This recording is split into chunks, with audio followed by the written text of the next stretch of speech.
안녕하세요. 잡설TV 교육설전 이경화입니다. 오늘은 육모 이후에 합격을 부르는 대입 지원 전략에 대해서 한번 이야기를 들어볼 건데요. 육모 이후에 대체 우리 애가 어느 대학을 가야 되는지, 어떤 전형을 써야 되는지 고민이 굉장히 많으실 거예요. 그래서 아주 오랫동안 많은 학생들을, 그리고 택도 없는 등급에서 굉장히 좋은 최상의 결과를 내신 두 분을 모셨습니다. 일단 전문 컨설턴트이신 우리 윤한울 대표님. 네, 안녕하세요. 사교육 전도사 윤한울입니다. 네, 그리고 분당의 판도를 바꿔놓으신 우리 김지한 부장님. 네, 공교육의 대변인 약탁고 김지한입니다. 네.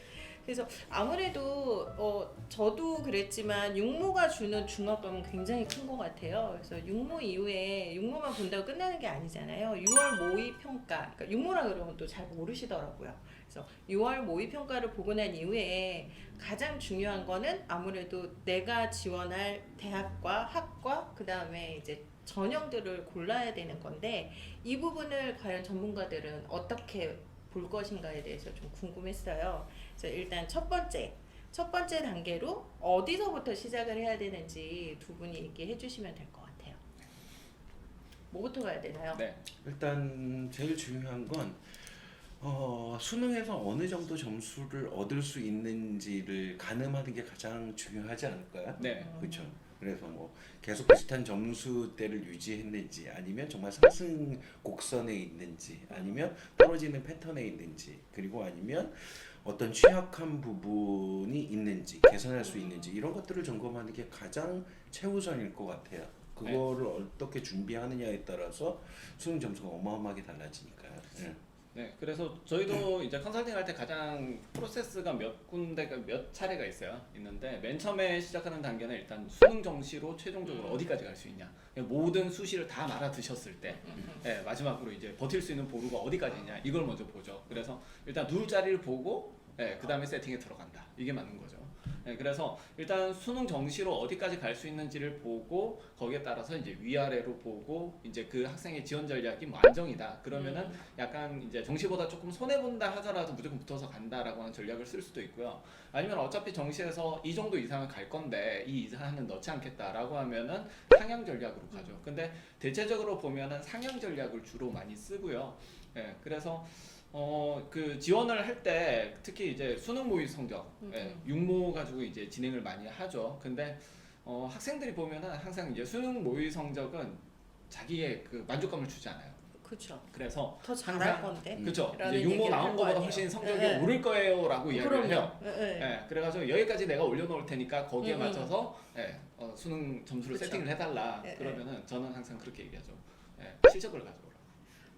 예, 희망을 너무 꺾으시는 거 아니에요? 그게 아니라 이때까지 받아온 적이 없는 점수를 지가 내겠다고 하니까, 그거는 사실 현실적으로 좀 접근을 해야 되는 부분들이고, 괜히 수능 점수를 높게 세팅을 해서 이거 6개 다 떨어져 버리면은 이 학생 인생 어떻게 되냐 이거예요. 그러니까 아이들의 입장에서 보면은 충분히 이제 본인이 가고 싶어하는 학교에 좀 무리수가 된다 하더라도 넣고 싶은 부분도 많고, 이제 학부모님들 같은 경우에도 그것보다는 좀 더 높게 쓰고 싶다라고 말씀을 하시는데, 근데 전반적으로 이제 수능이라고 하는 현실적인 점수를 가지고 판단할 수밖에 없다는 점 분명히 있고요. 특히 이제 정시 같은 경우에는 수능 같은 경우에는 이제 수능 최저도 같이 관련이 되니까 그 부분은 이제 먼저 검토를 하고, 그 다음에 정시 수능까지 어떻게 가느냐, 그 다음에 이제 보는 게 교과입니다. 점수만으로 어디까지 갈 거냐. 그러면은 예를 들어서 수능이 금방 말씀하신 것처럼 학생들하고 합의하기가 힘든, 학부모도 마찬가지인데 포기하기 힘든 부분이긴 한데, 이게 뭐 아주 나이스한 경우는 상향 곡선은 굉장히 좋을 테고, 근데 그게 아닌 경우 있잖아요. 그러니까 퐁당한 경우 3월달에 좀 괜찮게 나왔어, 4월달에 조금 떨어졌어, 그래서 6월달에 올라갔으면 좋겠으나 그게 아니라 또 떨어졌어, 내지 뭐 비슷하게 4월달이나 비슷하게 나왔어. 그러면은 이런 거의 기준을 어떻게 잡으시는 거예요? 저는 약간 그 수능 정오표를 봐요. 정오표요? 그러니까 교육정보 모의고사 같은 경우에는 OX가 나와 있고 밑에 난이도가 나와 있어요. 그렇죠. A면은 그 상당히 많은 학생들이 맞춘 그런 어떤 정답률이 높은 문제고, 2등급이면은 그 상위 20% 학생들만 이제 정답을 맞춘 그런 문제거든요. 근데 이제 그 틀리는 패턴들을 보면 되고요. 특히 이제 수학 같은 경우에 좀 그래도 기초를 하기는 했는데 이게 난이도를 치고 올라가지 못하는 학생들이 가지는 분포가 1번부터 다 맞아요. 그런데 통당에서 21번 한 번 틀리고 28, 29, 30 한 번씩 틀리고 다 2등급 이렇게 돼 있고 그런 경우에는 좀 이 학생은 억울할 수 있어요. 열심히 공부는 했지만 수학에 대한 난이도를 올리지 못한 케이스거든요. 그런 경우 있고 그 다음에 국어 같은 경우에는 좀 틀리는 패턴에 따라서 학생 성격도 좀 많이 드러납니다. 실수 많이 하는 학생들 같은 경우에는 A에서 틀리는 경우도 있고 E에서 틀리는 경우도 있고 좀 다양하게 틀려요. 그리고 어떤 학생들은 이제 집중적으로 특정 지문에서 다 틀리는 경우도 있어요. 근데 여기에서 조금 확인을 해보셔야 되는 게 이 제시문이 진짜 어려워서 그런 건지 아니면은 좀 보니까 좀 어색하다. 내가 좀 빨리 풀기 쉽지 않다. 제껴놓고 하다가 시간 배분 잘못해서 이걸 아예 그냥 찍어버리는 경우도 생기거든요. 그 부분은 좀 확인을 해서 진행을 해야 돼요. 그래서 그런 식으로 했을 때 학생들 중에서 난이도가 높았을 때 잘 나오는 학생이 있고요. 난이도가 되게 낮았을 때는 되게 높은데 난이도 조금만 올라가면 바로 팍 떨어지는 학생들이 있어요. 이런 학생들이 상당히 위험한 학생들이에요, 사실은. 그러니까 본인이 지금 나온 어떤 수능 성적 중에서 되게 난이도가 낮았을 때는 되게 좀 높은 점수를 받고 난이도가 높았을 때는 떨어진 점수를 받는다라고 하면은 실전에서 상당히 좀 고전을 면치 못할 가능성이 있고요. 특히 이제 수능 문제 패턴이 생각보다 조금씩 바뀌고 또 긴장된 상황, 그리고 재수생이 또 유입되는 상황, 그리고 이제 수능을 안 치는 학생들이 있어요. 조기 합격을 맞아요. 해서 나는 이제 더 이상 수능이 필요 없다. 그래서 그치. 환불을 받고 알바를 하러 가자. 함부로 그런 몰랐어. 그 인생 편한 학생들이 있습니다. 네. 그래서 이제 그런 학생들 빠지고 이러면 수능 등급 맞추기 너무 힘들어요. 그래서 그 부분은 이제 참고를 해서 본인의 수능 점수를 좀 가늠하는 게 좋습니다. 그러니까 이렇게 시험별로 그냥 단순하게 육모 뭐 이렇게 성적만 보는 게 아니라 결국은 그 안에 내용들을 봐야 된다는 게 윤 대표님 말씀이시거든요. 그쵸. 선생님도 마찬가지실 저희는 거예요. 거의 6월에서 제 개인적으로 통계적으로 네. 6월에서 거의 변함이 없어요. 아 그래요? 예, 그렇게 돼서 보통 애들이 많이 하는 게 자기가 부족한 부분이 뭐다라는 건 알아요. 그렇게 되면 6월 이후부터 그 부족한 부분을 채우기 위해서 시간을 투자하거든요. 근데 근데 문제는 뭐냐면은 개발하냐 예, 이거예요. 아. 그래서 근데 그래요? 대부분 애들이 너무 슬프잖아. 그 시간을 투자하면서 기존에 잘 하고 있던 부분을 투자했던 시간을 가지고 와요. 그렇게 해서 공부 시간이 시소를 타버리거든요. 그래서 절대적인 공부 시간을 안 늘리는 상태에서 대부분의 애들이 부족한 부분을 채우기 때문에 이게 또 6월에서 고마워요. 통계적으로는 거의 변함이 없어요. 근데 상담을 할 때는 보게 되면 대부분 애들 기를 죽이면 안 된다고 하잖아요. 요즘 기를 잘못 들였다가 네네. 민원도 들어오니까 아. 그런 것들을 많이 대비해서 속상하신가 본데? 그렇게 돼서 6월 가지고 애가 희망하는 선을 정해놔요. 그래서 6월 선을 가지고 수시 가이드를 정할 때 6개를 하지 않고 저희는 그 적정선에서 한 6개 그리고 정말 애가 희망하는 선에서 한 3개 정도로 해서 좀 9개 많으면 9개 정도? 12개까지 6월 정도에서 세팅을 해놔요. 근데 제 마음속으로는 이미 6월 성적에서 세팅돼 있는 걸 가지고 애와 적정선, 진행을 아까 하겠다. 얘기한 거. 그런 식으로 가게 되겠죠. 그래서 거의 애들하고 거의 그 픽스되는 시점은 아마 9월 가채점을 가지고 수시의 방향성이라고 하는 거나 지원 리스트업 이런 것들이 다 정해진다라고 보시면 될 것 같아요. 그럼 여기서 또 궁금한 게 이게 수능 과목에 따라서 혹시 가중치를 더 두시는 게 있어요? 그러니까 전체적인 수능 성적이 있긴 하지만 뭐 물론 대학에 따라서도 전체 성적이 아니라 뭐 반영 비율이 다르기도 하죠.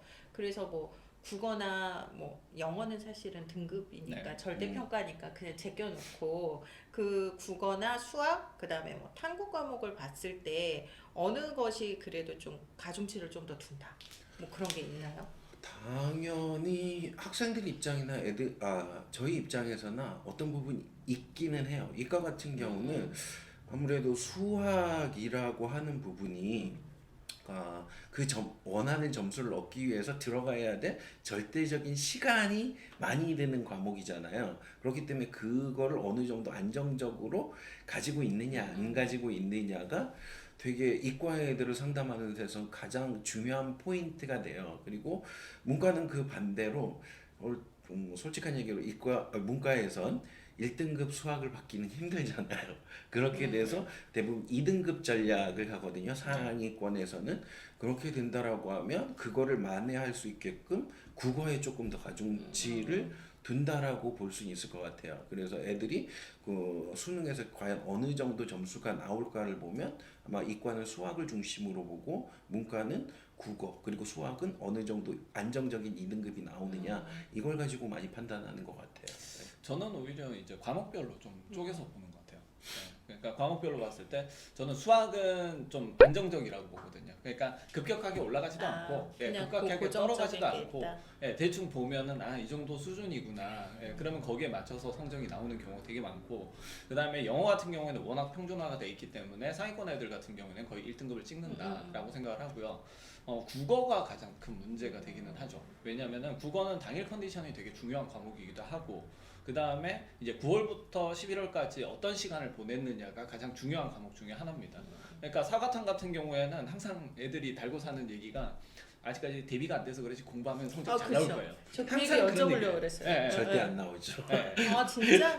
왜 사과탕은 그런 얘기 많이 하잖아요. 나 지금까지 공부 안 했어. 나 여름방학 때부터 빡세게 하면 사과탕 올린다고. 그러니까 그런 애들이 보면은 이제 국영수를 중심으로 하기 때문에 사과탕을 밀어놨던 거거든요. 근데 그쵸. 국영수가 그만큼 올라가느냐? 그게 아니기 때문에 그걸 또 계속 잡고 있어요. 그러면은 사과탕 할 시간을 뺏기거든요. 근데 문제는 뭐냐면은 여름방학 적어도 여름방학 때는 무조건 사과탕을 끝내놔야 돼요. 탐구 과목은 방학 기간을 통해서 분명히 완성을 시켜놔야 되고 이게 만약 9월까지 완성이 안 된다. 그럼 이제 9월부터 삽질이 시작되죠. 사과탐이 이제 압박이 시작되거든요. 그러면은 힘들어. 그때 이제 사과탐을 하기 시작해요. 그러면 이제 국어 영어가 날아다니기 시작하는 거죠. 그러니까 국어 영어는 사실 이제 매일 또는 뭐 매주에 한 번이라도 모의고사를 정확하게 시간을 재고 진짜 그 긴장감을 가지고 매회 모의고사를 풀어보는 것만으로도 상당히 이제 점수에 도움이 되거든요. 그러니까 꾸준함과 이제 어떤 그런 부분들이 상당히 좀 좌지우지 되는 과목들인데 사과탐은 좀 몰아쳐가지고 일단 완성을 시켜놓고 그 다음에 이제 꾸준하게 이제 완성을 해야 되는 그런 부분들이거든요. 그러다 보니까 사과탐이 완성이 안 돼 있는 경우 그런 경우는 나중에 이제 국어랑 영어를 갖다가 또 말아먹는 경우가 있어요. 그래서 수학이 좀 잘 나온다. 그러면 얘는 일단 성적이 좀 안정적이고 국어가 미친 듯 널뛰기를 한다. 그런 경우에는 이제 좀 위험하게 보죠. 위험하게 보고 컨디션 조절에 좀 들어가야 되는 측면들이 좀 있고 그래서 아이들의 이제 성적을 보고 국어 영어가 좀 변동이 심하다 이러면은 당일날 컨디션이 좀 긴장이 된다 이러면 좀 말아먹을 가능성이 있기 때문에 좀 더 안정적으로 가는 편이고 그렇지 않다라고 한다면 나머지 과목들 그러니까 국어 자체가 성적이 좀 널뛰지는 않고 안정적이다. 그러면 좀 더 스테이블하게 보는 측면이 있어요. 대표님하고 좀 보는 건 비슷한데 세부적인 게 조금 다른 것 같은데 저는 그런 과목 이런 것들보다 그러니까 어느 정도 그 시험 이후에 절대적인 공부 시간이 늘었느냐 이게 가장 핵심적인 것 같거든요. 그러니까 비슷해요. 그러니까 애들이 빵꾸 나는 과목들이 있잖아요. 그러니까 수능에 임박해서 저희 학교 같은 경우 영어가 대부분 많이 빵꾸가 나거든요. 그래서 1등급 안정적으로 나오던 애들이 영어가 갑자기 88점, 89점 나와서 2등급이 뜨는 애들 보게 되면 다음으로 보면 막판에 부족한 부분을 채우려고 영어를 잠깐 손어놨다라고 하는 경우들이 많거든요. 그 얘기는 막판에 영어를 말아먹었죠. 듣기만 10개 들고 듣기를 10개 틀렸다고? 듣기도 연습을 해야 되는데 안 했다라는 거겠죠. 그래서 절대적인 공부량을 늘리면서 부족한 부분을 채웠느냐 안 채웠느냐가 가장 중요한 것 같아요. 그냥 딱 10시간 공부하는 거에서 다른 과목에 좀 안정적인 걸 빼서 부족한 부분에 채우는 것 이건 아무 의미 없어요. 그러니까 이걸 일명 시소타기라고 저희 얘기를 하거든요. 한 과목 오르면 한 과목 내려. 이건 평균은 똑같아요. 이 절대적인 공부 시간이 안 늘어나는 애들 같은 경우는 저희 이 학교에서도 그런 케이스가 워낙 많기 때문에 그래서 그냥 애들이 와서 저 이 과목 열심히 했어요라고 하면 그래서 이거는 하고 있어라고 하면 아우 좀 여유가 있어도 되잖아요. 그러니까 알아잖아요. 윗돌게. 그러니까 그런 애들은 그냥 평균적인 값만 그대로 나오는 거예요. 그래서 정말 절대적인 공부 시간을 늘렸는지 안 했는지 객관적인 자료를 가지고 오라고 하거든요. 스케줄러라든가 그런 걸 가지고 넌 그러면 좀 높게 봐도 될 것 같아 라고 하면서 6월 이후에 조금 그 수능에서의 가능성을 조금 더 높게 보고 그리고 별 변함 없이 정말 밑장 빼기 하는 애들은 그냥 똑같으니까 처음에 얘기했던 대로 가자 라고 하는 거. 그리고 이제 성격적으로 볼 때 네. 담이 좀 크고 음. 쾌활한 아, 아이들이 그렇죠. 성적이 좀 잘 나와요. 수능이 잘 나와. 그러니까 오히려 되게 좀 뭐라 그럴까 좀 예민. 네, 그것도 치밀하고 맞죠. 예. 되게 좀 그렇게 좀 진지한 애들이 그때 가서 이제 긴장을 타서 이제 좀 수능 점수가 생각했던 것보다 안 나오는 케이스가 좀 있기 때문에 좀 대담하게 그렇게 하는 애들이 오히려 좀 긴장을 덜하고 해서 더 좋은 결과가 나오는 그럼- 거 많은 것 그렇죠. 우스갯소리로 저희 둘째가 시험을 봤는데 뒤인가 앞인가에서 이제 한이가 계속 잔 거예요. 코를 골았대요. 그래가지고 얘가 2교시 끝내 원래 이제 저희는 너무 운 좋게 합격을 빨리 했기 때문에 2교시만 끝나고 나올 생각이었거든요. 그랬는데 얘가 2교시만 끝나고 나왔잖아요. 그랬더니 이제 나중에 그 학생이 다른 학생을 통해서 얘한테 너무 미안하다고 전해달라고. 왜냐면 얘가 시험 자체를 보다 중간에 나갔으니까. 근데 그때 제가 든 생각이 사실은 저희 큰애는 굉장히 좀 대담한 성격이에요. 그냥 틀리면 네. 아이 뭐 그냥 뭐 틀릴 수도 있지 사람이 이런데 저희 둘째는 그렇지 못하거든요. 그래서 얘는 무조건 수능 가기 전에 해결을 봐야 된다가 제 주 목표였어요. 네. 근데 본인이 자기는 그렇지 않다. 엄마가 뭘 하냐 나에 대해서 그러더니 결국은 시험 딱 끝나고 나니까 엄마가 맞았다. 나 그거 굉장히 귀에 거슬리더라. 하나도 못 풀었다 이렇게 네. 얘기를 하더라고요. 그런 대담한 애들은 대부분 수시에 가중치를 안 두게 하지 않나요? 저희는 대부분 둬야 되겠네. 저희는 거의 그런 애들은 결국 정시에서 터지더라고요. 그렇죠. 그러니까 거의 쭉쭉쭉 올라가지도 않고 그냥 평타를 치던 애들도 갑자기 수능에서 진짜 대박 대박을 점수를 터지는 거? 치는 그런 애들이 간혹 있어요. 그러니까 이게 네. 제가 뭐 내신 성적이 약간 네. 성격순이다라고 이야기도 하거든요. 근데 대담한 성격이라고 하는 것 자체가 큰 줄기를 보고 디테일한 부분들에 대해서 그렇게 크게 개의치 않아 하는 그런 부분들인데 내신은 꼼꼼해야 되거든요. 사실. 그래서 그쵸. 내신은 네. 그닥. 그렇죠. 그래서 내신 세세한 학교 시험은 그렇게 좀 제껴두고 큰 맥락적인 부분에 있어서 본인의 공부는 또 이제 큰 줄기를 갖고 잘 가는 그런 학생들이라 대담한 아이들이 주로 보면 수시보다는 정시를 많이 보죠. 그러니까 어쨌든 결국은 뭐 선생님하고 대표님이 꼽는 첫 번째로 봐야 될 부분은 수능에서의 예상 점수를 확인해야 되는 거고 네. 그게 단지 육모의 딱 한 번의 결과가 아니라 3월, 4월 그 다음에 내가 여름방학 때 어느 정도로까지 공부 시간을 늘릴 수 있느냐까지 아주 세세하게 좀 봐서 계획을 세워야 된다. 기준점을 세워야 된다는 말씀이신 거죠. 네. 네. 조금 첨언을 하자면은 저는 369를 보거든요. 아. 3월, 6월, 9월. 369의 의미가 좀 달라요. 메인으로 보는 건 6월이고 3월 같은 경우에는 사실 저는 이제 공부가 3월에는 어지간히 마무리가 된다라고 봐요. 특히 수학 같은 경우에. 그러니까 1, 준비가 2학년 때 됐다. 했던 걸 갖다 네. 3학년 때까지 이게 올릴 수는 있어요. 근데 3학년 초반에 안 나왔던 수학이 후반 가서 나온다. 이런 경우는 그렇게 크게 본 적이 없는 것 같아요. 그렇고 이제 6월하고 9월하고 애들이 이제 6월 말아먹고 나면 이제 9월을 노리고 그걸로 원서를 최종 결정을 하겠다라고 하거든요. 근데 그게 그렇게 큰 효과는 없습니다, 사실은. 특히 이제 9월 같은 경우에는 평가원에서 문제를 낼 때 6월은 신경 써서 내요. 신경 써서 내는데 9월은 좀 약간 야매로 내요. 그래서 문제 퀄리티가 좀 많이 다릅니다. 그래서 6월하고 9월하고 봤을 때 9월보다는 역시 6월이 좀 신뢰도가 높고 다만 이제 성적이 계속 상승하는 학생들 3월부터 쭉 해가지고 6월까지 봤는데 애가 계속 상승곡선을 그리고 있다. 그럼 9월에 한번 찍어보고 확인 사살만 한번 하고 들어가는 거지. 실제로는 6월이 메인이고요. 3월하고 9월은 약간 곁다리. 그 정도 보시면. 6월이 메인이랍니다. 그렇죠. 지금 6월이 메인이라는 건 동의를 하는데 전 3월을 좀 대표님보다 덜 중요하게 받아들이는 것 같아요. 3월은 제가 딱 봤을 땐 그냥 망할 수 있는 하한선을 정하는 시험 딱 그 정도인 것 같아요. 첫 시험이기 때문에 대부분 애들이 다 집중해서 시험을 보거든요. 그러니까 그렇게, 그게 근데 첫 시험이라기보다는 이제 범위도 좁고 이제 시작이다 그쵸. 약간 그렇게 네. 해서 약간 평소 실력이 나온다. 저는 그렇게 좀 생각을 하거든요. 방학 대부분 3월 때 최정점을 찍고 점점 떨어지는 애들이 네. 좀 다수거든요. 그래서 3월에 너무 가중치를 두게 되면 애들이 너무 어깨뽕이 심해져요.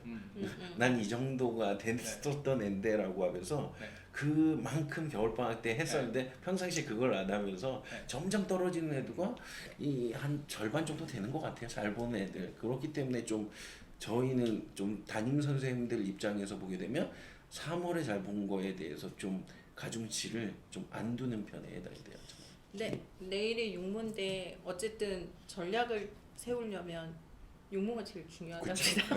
네. 그래서 일단 첫 번째 스텝은 무조건 수능 점수를 예상을 하라. 이렇게 결론 내리면 될 것 같아요.